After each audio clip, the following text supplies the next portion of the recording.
Warning, we're about to spoil Kiss Me Deadly. If you haven't seen the movie and you plan on watching it, leave now and come back later. But if you have seen it or you just don't care, then please stick around.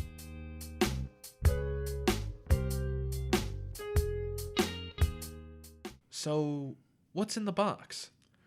But what is a box, really? The four corners like the temple of Odysseus, shining bright in the light of the sun.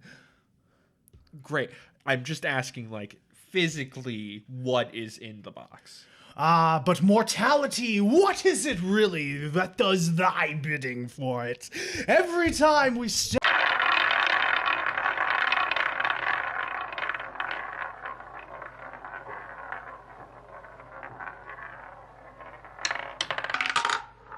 Hello, everybody, and welcome to Cinema Roulette. Boy, is Justin anxious to get this one over with for some reason. Hi, we're back again. Future us instead of past us. Yes. I hope you've been enjoying the past few episodes this September. But we're back again because when we originally recorded this episode, everything decided to interrupt us. The garage door opened. People were walking around upstairs. Fireworks were set off, even though it was literal weeks after the 4th of July. Mm-hmm. So, yeah, it was just kind of, the recording was shit, and we were just like, let's redo it. Because with our reboot, we are trying harder for quality. Yes. No Hannibal Season 3 Part 2 this time. Anyway, I don't know if we had more banter in the original. Yeah, not really. I don't know. We probably did. Who knows? It was quite some time ago. Happier days. Yeah. Say the title. Kiss Me Deadly. 1955. The night is mighty chilly, and conversation seems pretty silly. I feel so mean and wrought, I'd rather have the blues than what I've got. Kiss Me Deadly. Yes. Goodness gracious. So That was a good silence. That was. Oh, that silence is gorgeous. Don't know why I'm whispering so much. Because you need to be more intimate with the kiss. Yes, the kiss of Death! Yeah. yeah. Anyway, Don't let's get to the synopsis, everybody. I don't know the tone we're going for, but it's somewhere. Just roll with it, man. I'm trying. I am too. Okay. We open, there is a woman running down the street somewhere in California. She's trying to wave down cars, but most pass her by. Finally, she just jumps in the middle of the road. The car screeches to a halt, and the guy's like, what do you want? I'm fine, just gain. Literally, she doesn't say anything, just mumbles. He's like, all right. I hope you enjoy our little thing, because usually the YouTube version, in case you only listen to the audio version, will show the title sequence, does a little zoom in, shows whatever background I made. But here, usually there's music or talking or something for a title sequence. Here, you get the lovely sounds of a woman just having a panic attack. Yeah, just breathing, just. And the titles are backwards for some reason. It's Deadly Kiss Me or something. Yeah, you can see in the thumbnail at least. Yeah. Which also, the thumbnail is technically a spoiler for the whole movie, but I don't know if you're... Most likely, the people who haven't seen this movie are choosing the don't care option. Yeah, most likely. Now, not to judge everyone, but hey. I'm not judging for this one. Yeah. This is a fine movie, but Exactly. it's also if someone told me, I'm not saying through that, I'd be fair. Yeah, fair enough. But anyway, lady gets in the car. After the credits roll a bit, the two do start talking. The guy driving is like, so what's your story? Oh, you wouldn't care. But if I were to tell you... However, they see a roadblock up ahead. Turns out a mental patient, a woman in only a trench coat, escaped earlier. Hey, wait a minute. Hold on a second. But luckily, the man driving the car says, that's just my wife. She's been sleeping, officer. And since it's the 50s, that works. Yeah. All right, move along. Moving right along. Actually, if she got arrested, it might have turned out okay. Yeah, because they couldn't have kidnapped her, but Or maybe they still could have. I don't know. yeah, who knows how far they went. It's hardly even explained how much reach they have. Yeah. But we do find out this is Christina and Mike. Mike Hammer. Which is a fucking amazing name. It is a great name. But they talk a bit more. They go to a gas station. Christina takes the time to send a letter. They drive down the road a bit more, but all of a sudden a car pulls out in front of them. Both of them get knocked out. They're dragged to some room. Christina's tortured while Mike is just kept unconscious, but he wakes up long enough to hear that she's dead. Passes out again. The goons throw him in a car and push off a cliff, which somehow doesn't kill Mike. Mike wakes up in a hospital. He's going to be in there for a few weeks, but he should be fine. Yeah. Also, Christina said, if I don't make it to the bus stop, remember me. This is important. Sort of. Yeah, kind of. Could have just said, read the fucking poem. Yep. Anyway. Mike's healed up a few days later. His secretary is trying to have a talk with him, but then the cops come up and it's like, we need to have a couple words with you. So what the hell happened, Mike? We're going to explain your entire character backstory for audiences who don't know this is based off of a book series. Yep. Mike is a private investigator, mainly usually through divorce and stuff, so he's not usually involved in a big case like this. Yeah. So, just spill the beans, Mike, but Mike's kind of a prick. Okay, he's a massive prick. Yeah, he really is. So the cop interrogation goes kind of nowhere. He heads home, makes out with his secretary for a bit, then goes out to look for more clues. He's stalked by a goon, but realizes he's being stalked, beats up the goon. Yep. Goes to one place with a guy who knows Christina's address, and then goes to her address. They're already moving stuff out of her apartment. She apparently had a roommate. She had a roommate named Carver. Luckily, the dude who helps move bags in and out of the apartment tells Mr. Hammer where to go.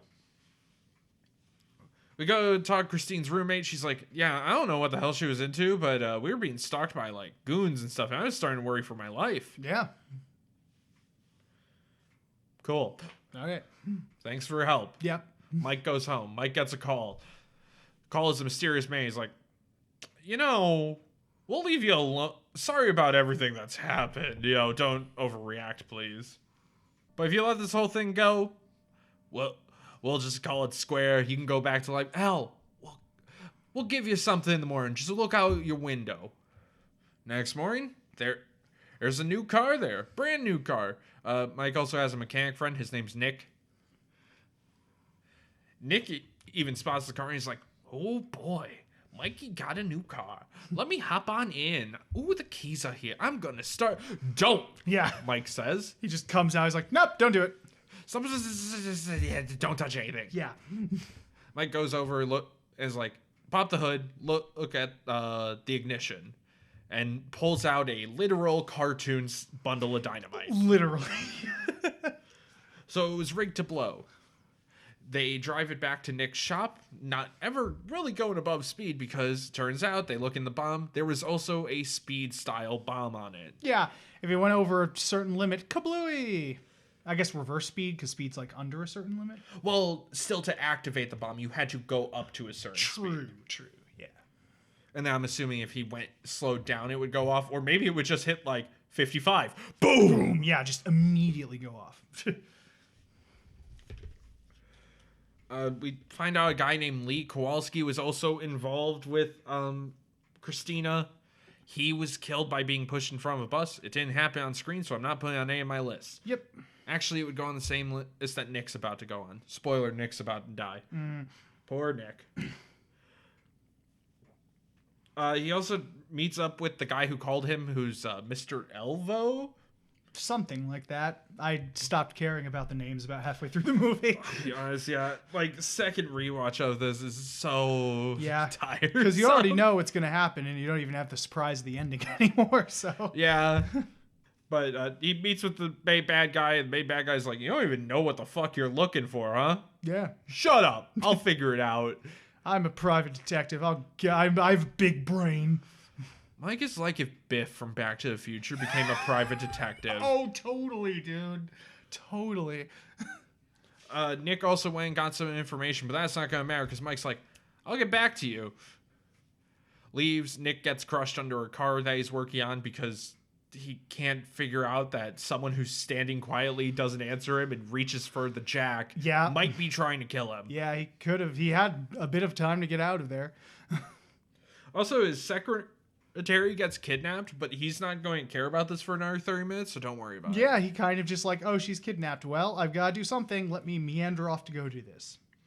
Mike gets kidnapped, but Mr. Delves, I don't care. Mr. I'm just gonna say this episode sounds a lot more bare than the first episode. Oh, I'm sure it does. Yeah. But also, I'd like to point out we've recorded a bunch of episodes before this. It is about 10 o'clock now. Yeah, and we're I'm just tired. Yeah, we've done a lot of recording. And this is the second movie we've had to rewatch because this is right after we recorded 13. Yep. Which, if you haven't listened to the 13 episode, Ah. don't do that. I think it turned out pretty okay already. Seriously. Also, listen to the Paprika episode. Ah. Listen to all the episodes. Listen to all of them. They're up. Not the Nice Guys episode. That's not real. But Do we even have an audio version for that or no? I don't think so. I don't think we did. I think that was YouTube exclusive. That was, I forget if that was because we still had a lot of visual edited jokes or because I just fully said no. We might have both agreed to say no. I Just forget. fully no. Yeah. And also only on YouTube is our episode on A Quiet Place. Great episode. Yes. Oh, you should check that out. Are we allowed to say we just have great episodes? I guess. Yeah. I like our top 10s the most. Yeah, top 10s are fun. Top 10s are fun. We have such a shit one to do next. Mm-hmm. The next one is top 10 action movies, which, yeah, is so easy to narrow down. Right, especially for us. Christ. Well, when we get ahead, we'll work on it. Yeah. That's what I was thinking, at least. I'm not stalling at all.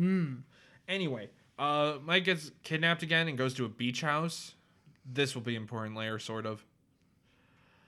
But the goons put him on a bed. They fill him with truth serum, and they're like, so what the fuck does remember me mean? Yeah.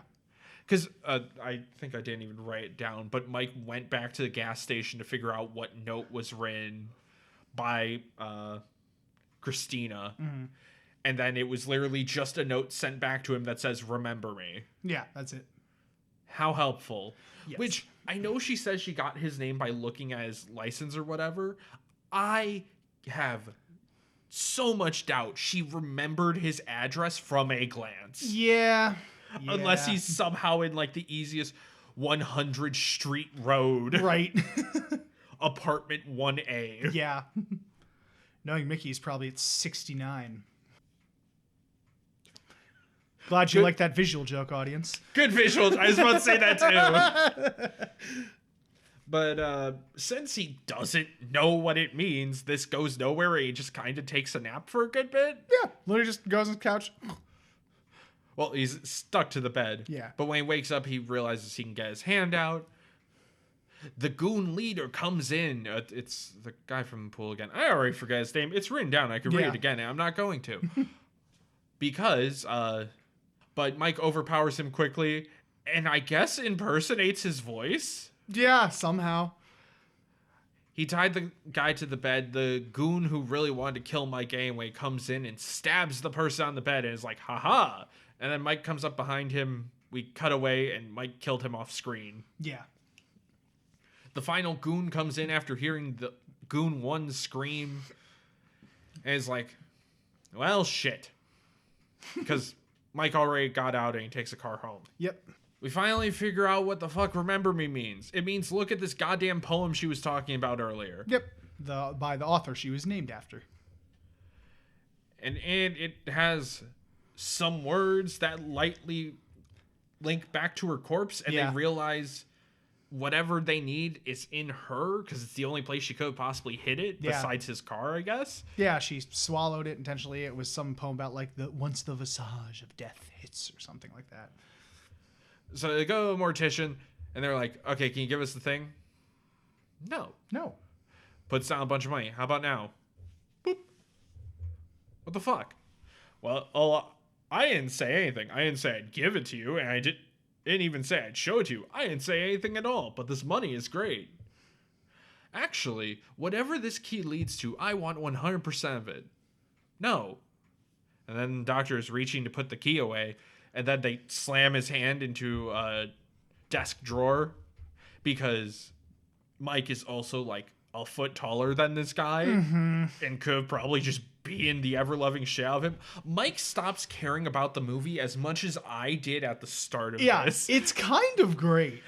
It's when the movie finally picks up again. Yeah.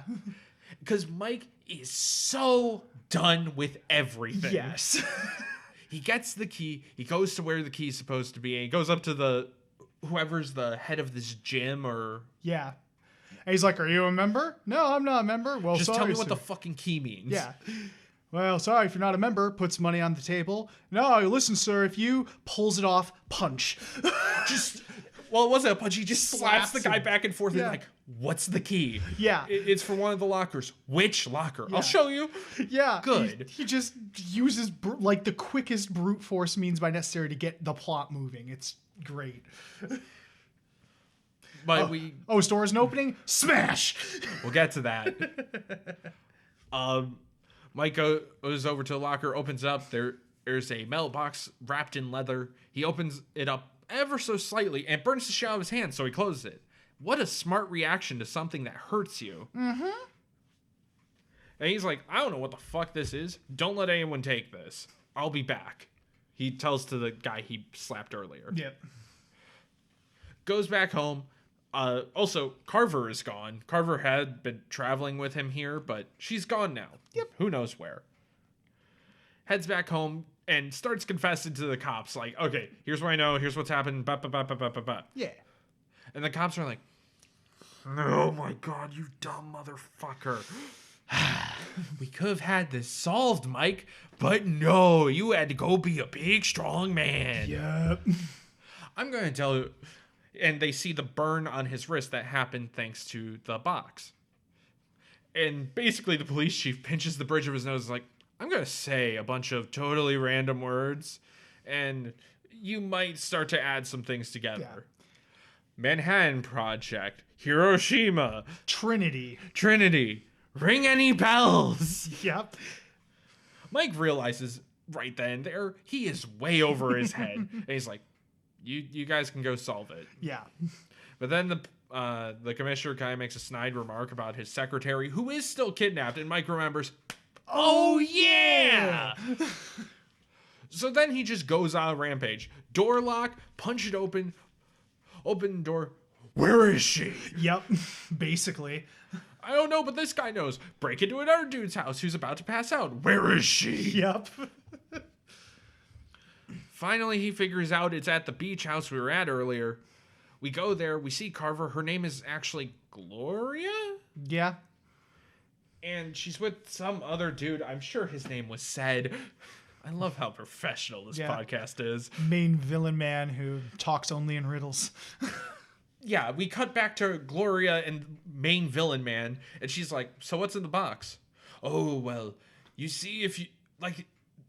Oh, what was it? He was just like, oh, well, you should have been called Pandora because Pandora was curious and opened the box. And he just does multiple of those metaphors as she is just trying to ask what's in it, which he could just say exactly what the cop said to Mike. Yeah. I'm sure she wouldn't fucking want to deal with it. Yeah. But instead, she's like, you know what? I deserve half, but I want all of it. And shoots the villain man whose name I'm sure mattered. He literally just shows up at the end of the movie. He's not seen beforehand. And even as he's dying, he still speaks in fucking metaphor about opening this damn box. I know. Just say, yo, it's super nuclear. If you open it, everything will catch on fire. It's not that hard. Listen, that's like pure uranium. It's all radiation. Don't fucking open it. Yeah. Well, Mike comes in. Gloria still having the gun, and she's like, come in. Come on. I'm not asking come in. I'm in, shoots Mike, and then decides to open the box. Now again, Mike simply opened this box partially, felt a little burn, and closed it. Gloria opens it all the fucking way, both hands on the handle, opens it fully, feels it boiling her skin. Yep. And is now just standing there with it open, screaming. As she screams, Mike wakes up from his gunshot, which also they stole the box. They killed the guy Mike slapped the shit out of. I forgot to mention that. Yeah, they took the box. Yeah. But yeah, she's just standing there screaming. Mike wakes up from the gunshot that killed the other guy. Gets up and is like, right, my secretary. Secretary, are you here? I'm in here. Mike. Goes, saves her. They run out of the house, even though both are now super irradiated no matter what. Yeah, they're probably dead within a few months. I mean, maybe his secretary could be somewhat fine, but Mike was in the same room when that thing opened. Yeah. He is full of cancer. Oh, yeah. I mean, hell, his wrist already had super cancer, but now super cancer. Super cancer. Also, Gloria goes up in the funniest bit of flame. It's great. The ending is on YouTube, like, just by itself. Oh, that's cool. And the comments are like, oh my god, this was so horrifying to me. Wow, so horrifying. I can't help but laugh at it. Right? It's the funniest death I've seen in a noir. It's awesome. I agree. But yeah, Mike and his secretary get outside. They cuddle in the water near the beach house. And the beach house just goes up in flames and fucking explodes. Movie ends. Yeah. So. Oh, yes, that was Kiss Me Deadly. That was Kiss Me Deadly. See you next time on Cinema Roulette. No, we'll talk about it more. Fine. But, yeah, no, it's an interesting movie because it has some good points to it and some good scenes. But should we start about the positive first, or like? Yeah, we can still talk about positive. Yeah. So cinematography is actually really fucking good for the time period. Yeah, it inspired the French New Wave, Yeah. apparently, Like- or is at least one of the movies. Yeah, the cinematography and just the style of editing. It was apparently a major influence on like François Truffaut, Jean-Luc Godard, and Tarantino, of course. Because Tarantino has seen every movie that has come out before 1983. Yep. And he will let you know. He'll let you know by paying homage. Paying homage to. But Also, there is some progressive dialogue, like before she dies. Hold on. I want to remember her name. I can't remember her. Christina.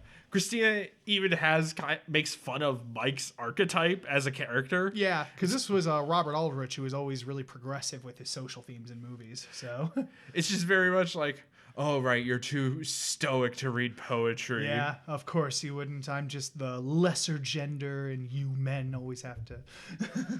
Which is bold words to say as someone who dies in the first 10 minutes.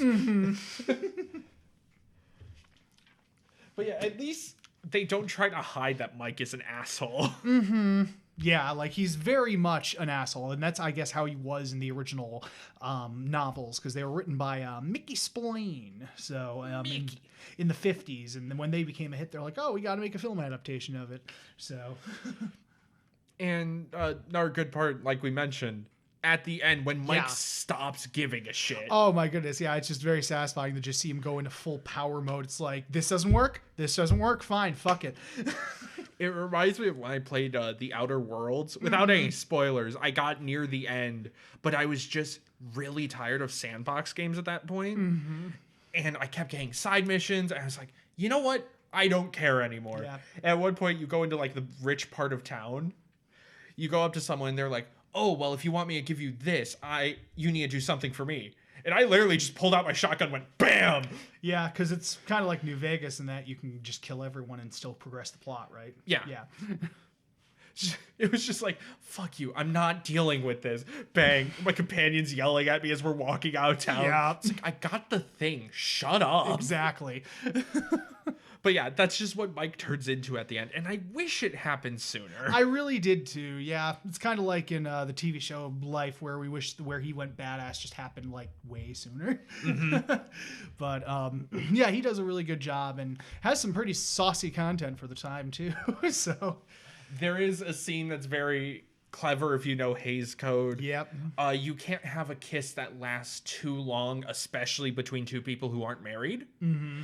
But he's kissing his secretary, but they're talking. Yep. So even though they're point blank with one another, basically look like they're making out the whole time, they're talking. So they're not kissing. Yep. See Hays Code. So. See Hays Code? We're already not caring about you. Yep. And we still have 15 years before we stop fully caring about you. Exactly. Yeah, because like, a private eye who's fooling around with his secretary and they're not married? What? He cheats on her multiple times. Yeah, and the cops even say in the beginning, you're the person who gets the wives and she's the person who gets the husband, so you can solve the case. Classic honeypot. Yep. I think that's honeypot, right? Yeah, honeypot, using sex to get secrets. Thanks, Archer. Thanks, Archer. Thanks, Dodge. But yeah, that's good, and it's an interesting film for the time period. But I think the biggest problem is it just drags a lot during for it. The middle just stops. Like the clues he gets are one word or people literally just being a dead end. Yeah, like there's a lot. It's amazing because he said for about a solid 40 minutes he goes around interviewing people and learns nothing. I had something and my brain just gave up. Is it gone now? Fully gone. All right. Well, hey. We'll see if we keep going. Yeah. But yeah, I think the only positive is just there's a lot of really fun character acting work. Oh, yeah. All the side characters are giving 110%. Oh, yeah. We just don't get, and we talked about this in some other episodes, we just don't get character actors in movies anymore, really. You don't even get them in TV often, but it's because we don't make mid-budget movies anymore. Yeah. That's got to be a topic one of these days. Yeah. Well, we haven't done a topic episode in forever. Oh, I know. There's a part of me that kind of wants to change it and give us some research time. Mm-hmm. But that is a story for another time. Yeah. Just with this movie, it's the fact of how much it drags and how little anything happens. Oh, Yeah. that's what I was going to go with. Even other characters point out to Mike that he doesn't know what he's doing or after. Yeah, he's like, you don't even know what's going on. You literally call it the Great What's It. He just knows it's big. Yeah, Which it'll probably make money. That's it. Which, spoilers, it doesn't. If anything, the medical bills will put him in debt forever. Oh, yeah. For the 2 years he has to live. Yeah. And I think that lack... Because it's clear Mike doesn't care about the woman who died. That's not really bugging him. No. It's more the fact that he was involved at all. Yeah. It's more of just petty, which isn't fun for the audience. Yeah, it just kind of leaves you wondering, what are we doing, movie? Why are we here? Why did this conversation happen? Do you want to talk about the ending? Sure. Ending's great. Well, the ending is great. I meant more of the restoration part. Oh, yeah, absolutely. So upon release, this film had about a minute of footage cut out. And I don't really know if I haven't really found a reason. But it kind of just ends with like... it goes as normal, but then you see them trying to go down the hallway, house explodes, movie ends. That's it. And even at the time, it was considered like really abrupt. I think I might know why. This is just an estimate knowing Hays Code. Yeah. Since Mike is a womanizer, he is a bad guy. Bad guys are not allowed to win with Hays Code. Yep, because that was kind of the whole thing in Double Indemnity is they had to get their comeuppance in the end. Yeah, there's also a bunch of heist movies that end with the original Ocean's 11. That's why they don't get the money. Don't worry, I just saved you a movie. Yeah. I know we try not to spoil things. I don't care about the original Ocean's 11. Yeah, sorry to all you Rat Pack lovers. That is not a good movie. Oh my god. One of the times when a remake was leagues better than the original. Oh yeah. But yeah, I think maybe that would be the reason. It would make sense, yeah, that he gets away scot-free, but he's still clearly shown in the movie as a piece of shit. Yeah. Like, I mean, he's a murderer, he's a womanizer. Yep. Yeah, checking all the boxes there. All the things Hays Code loves in a Yeah. main character. And someone I frequently mention, Glenn Erickson, also known as Cine Savant, go check out his column. He actually personally helped restore it in the 90s. So, because if you watch the trailer for the movie, the shot of them in the ocean is there. So they knew it existed. And like they saw people who swore like at revival screenings, they used a print with the ending or something. So I think they went to like the Library of Congress and like the personal print that was held there did have the ending. And that's how they did it or something like that. Wow, imagine But- Congress being useful. Yeah, I know, right? But yeah, there's actually an article on that as well if we want to link to it. You'll have to send it to Yeah, me later. I will. Which currently Justin's at 2 a.m. editing this at work Yep. and is now messaging you for that link. Yes. But yeah, no, it's an interesting restoration thing. So I don't know, have much else to say on that, but Another way with the ending being different, it could be it's fitting a moral a bit more. Because I was working on most of movie month, and this was the one where I had to stop and be like, well, shit, we probably have to redo this, which is why we're here now. yes. But I was wondering, like, what the hell's the point of this movie? Yeah, And- like I get the like atomic worries. This was like right after the war, so but And then I was literally I work as an overnight security guard. I was doing around it. I just thought to myself, I mean, all that really happens is a bunch of people are going after a nuclear power and it ends up killing everyone. yeah. Oh, if we keep focusing too much on nuclear power, we're all going to die painfully. Yeah, okay, that's enough of a moral in 55. Bam. Yep. Done. Oh, now I get it. Actually, yeah, that's a bit more. That makes a bit more sense now, saying out loud of why Mike is going after seemingly nothing. Yeah. It's this big thing. That's all we really knew nuclear energy was before the bombs. We know it's powerful. We know it's a thing, and everyone wanted it, and everyone kept studying it, and Yep. now it's led to a lot of death. So yeah, I guess anti-nuke movie. Yep. Neat. Morals. They're fun when you start, but a lot of people are scared to think. Yeah. Oh man, we already did a fucking topic wheel on toxic cinema goers, and it's gotten so much worse. Oh, it has. Well, I mean, part of it is still relevant because grifters will grift, but there's also other things. For another time, though. Yes. So yeah, I mean, that's about it, I think. That's about it. Yeah. Just a solid noir, interesting thing. I know it's gotten like a lot of acclaim, but it's one of those movies where I'm just kind of meh on. It's fine. I like the beginning. I like the end. Yeah. The middle is such a fucking drag. Oh yeah.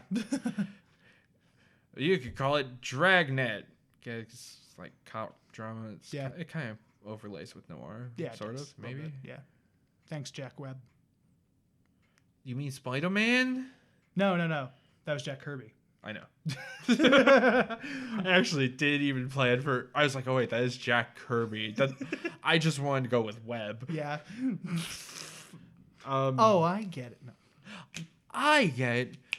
Anyway, we're gonna cut because we could fake the wheel spin here, but we'll just cut back to old us do the wheel spin, and Yeah. then you'll see what we have next week Yeah.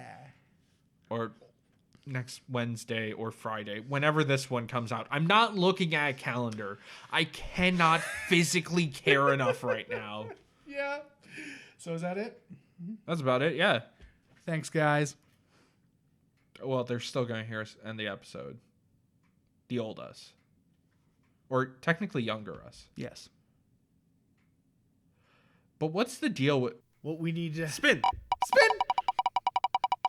Oh, right. My computer's muted, so it didn't do that thing. Anyway, next up, we got another Hitchcock. Ooh. It's 39 Steps. Okay. Interesting. I know you did want to do Yeah.